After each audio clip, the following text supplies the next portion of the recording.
Welcome back. Religious groups are concerned about the Basic Education Department's gender-responsive toolkit for early childhood education.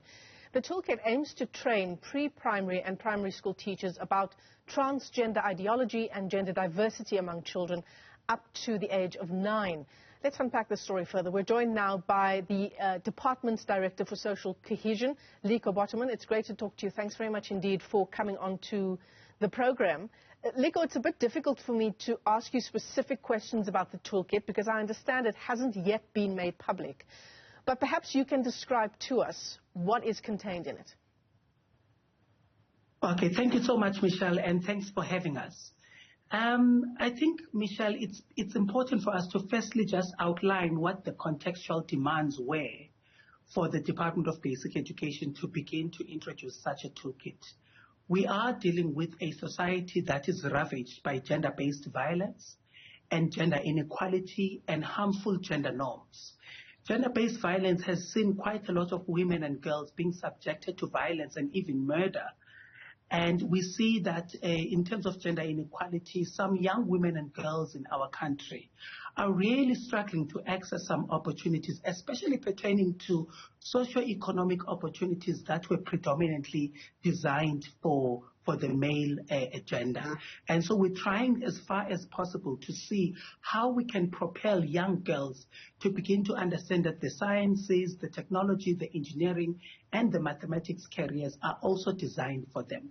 Thirdly, we are dealing with a country that has got young men and boys that say that they cannot do emotional self-regulation because where they come from, they've been taught that, for example, boys don't cry, as a man you must not show emotion and so forth.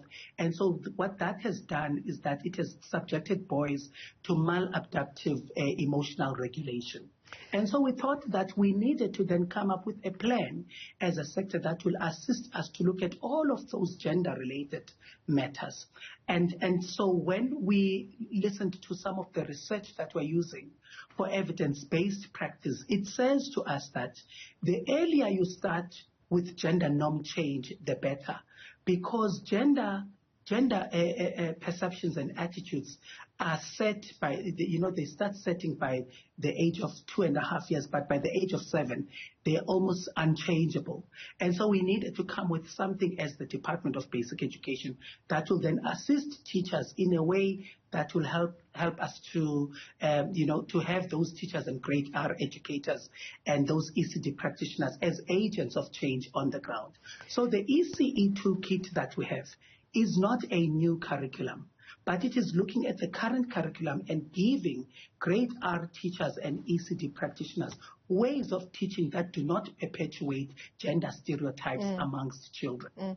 For example, Michelle, you will find that Likho, do you mind if I come in there for just a second? And I want you to get to those examples in a moment. But I want to talk about the pushback that has taken place insofar as some parents and caregivers are concerned. Faith-based organizations as well have pushed back, and I'm sure the department has seen that. What do you think the basis is for that kind of pushback? I think the basis is with the fact that within the toolkit, it says that constitutionally in this country, there is recognition of diverse sexual and gender identities. So what it essentially means is that you will find that in your classroom, there will be children who have got diverse sexual orientation or diverse gender identity. And so it begins to provide ways and means for those teachers to teach that child and handle that child in a way that is non-discriminatory. So I think the pushback really comes from the religious sector, where we begin to recognize those differences and ensuring that there is inclusion of those differences in education. And so when they took it out, it sounded like the department is now teaching transgender ideologies, which is not true. Right. Yeah, in fact, the information that we have, and you'll tell me whether the wording here is correct, and I imagine that on an issue like this, the wording is incredibly important. But the information that we have is that this toolkit aims to train pre-primary and primary school teachers about transgender ideology and gender diversity. The pushback that I've seen says that the toolkit aims to train pre-primary and primary educators to promote transgender ideology and gender diversity? Yeah, and that's where the inaccuracies are. And we're really grateful to Newzroom Afrika for allowing us the opportunity to come and clarify this. And I hope that South Africa will begin to appreciate the gender transformative education agenda of basic education sector.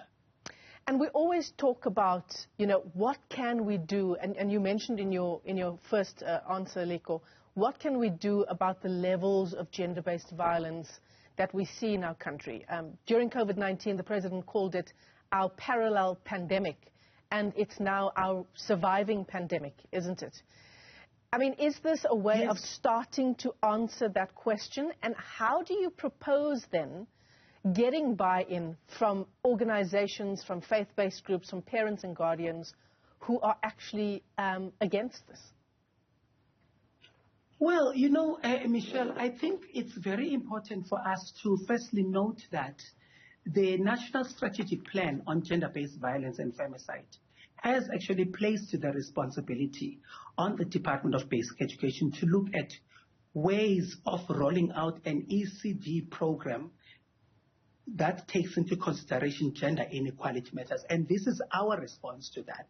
So the National Strategic Plan and the Constitution, and within that context that you've just painted for us with the President, has then placed this responsibility to say the Department of Basic Education will then ensure that in the rollout of ECD program, we do have a gender equality intervention that is linked to it. And so that's what we're trying to do. In fact, I think what we're also saying in the toolkit is that unless you deal with the social construction of gender and you begin to promote gender equality for children at a young age, you will always find bullying in schools. You'll always find school-related gender-based violence. Boys are always going to be grabbing girls' hair, and boys are always going to be grabbing girls' bags without their consent. And the whole issue around consent, if you want young people and older adults to learn about consent at a later stage, they've got to learn about it outside of I would call it outside of a sexual context, you know, just the everyday living. How do you negotiate consent? How do you ensure that in what you do, you understand that we're equal and that the other gender is not inferior from the other, and so forth and so forth. So these are the kinds of things that you're teaching young people at a young age to understand that we're all equal. Right.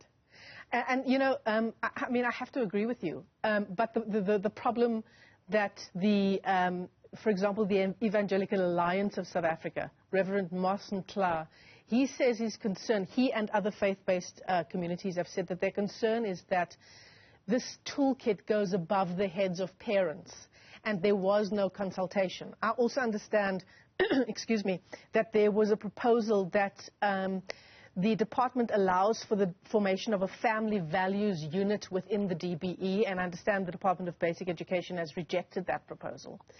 But what do you say to that, Likho, that this flies in the face of family values and that this is teaching ideology in a context where these faith-based groups are arguing that should take place in the home? Yeah, Michelle, you know, I would actually refute that and to just say that, you know, in the Department of Basic Education, we've got mechanisms of engaging with parents. And that is through our National Consultative Forum of school governing bodies. Those are the mechanisms that we have. And I know for a fact that the National Consultative Forum of school governing bodies has, in fact, been engaged on some of the initiatives and the interventions that the Department of Basic Education is intending to roll out to address the issue of school-related gender-based violence. And the toolkit itself, Michelle, is not a policy. It is not regulations. It is not a new law. Or an ideology. It is just, or an ideology for that matter.